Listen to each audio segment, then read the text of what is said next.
আমাদের অত্যন্ত দুঃখের সাথে বলছি যে এই ধরনের সিচুয়েশনে এই নরপশুর চেয়েও নরপশু প্রশাসনের দুর্বলতার কারণে এবং প্রশাসনের শিথিলতার কারণেই এই ধর্ষণ হয়েছে। কারণ প্রশাসন যদি শক্ত, ইদানিং ধর্ষণের সংখ্যা বেড়ে গেছে। আমরা সরকারের কাছে আকুল আবেদন করব, আপনি প্রশাসন শক্ত করেন এবং দেশকে অত্যন্ত শৃঙ্খলিতভাবে চালানোর চেষ্টা করেন। কারণ বাংলাদেশের অর্ধেক জনসংখ্যা হচ্ছে নারী। এই নারীদের আপনারা যদি সিকিউরিটি না দিতে পারেন তাহলে এই বাংলাদেশের জন্য হুমকি হয়ে দাঁড়াবে।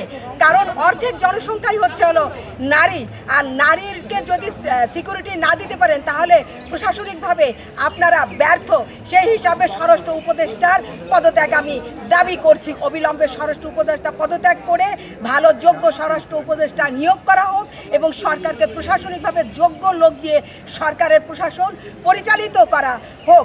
কারণ এই যে 8 বছরের শিশু যেভাবে নিজের ঘরে, সেতে নিজ আত্মীয়র বাড়িতেই ধর্ষক হয়েছে, বাবার মতন, তাওই মানে বাবার মতন মেয়ে যদি বাবার কাছে হতো, তাও এর কাছে যদি সিকিউরিটি না পায় তাহলে ভাবো সরকার সামাজিকভাবে নৈতিকভাবে দেশকে যেমন পরিচালিত করতে পারছে না, তেমনি সরকারও তার আইনকে ভয় দেখাতেও পারছে না। তাই সরকারকে বলবো অনতিবিলম্বে এদেরকে দৃষ্টান্তমূলক লোকচক্ষুর সমকক্ষে দৃষ্টান্তমূলক ফাঁসি দিয়ে যাতে আর কেউ এই কাজে আর কখনোই সাহস না পায়, আপনারা সেই কাজেই আপনারা সেইভাবেই আইনকে পরিচালনা করেন। আর 3 মাসের ভিতরেই আমরা ফাঁসি চাই।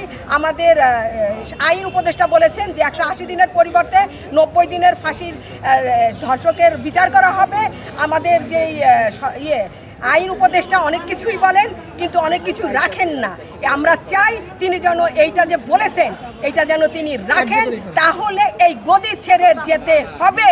কারণ বাংলাদেশকে আমরা 18 কোটি জনগণ অতন্দ্র প্রহরীর মতন দাঁড়িয়ে আছে, কারো স্বেচ্ছাচারিতার দেশ বা রাষ্ট্র চালানো সম্ভব হবে না।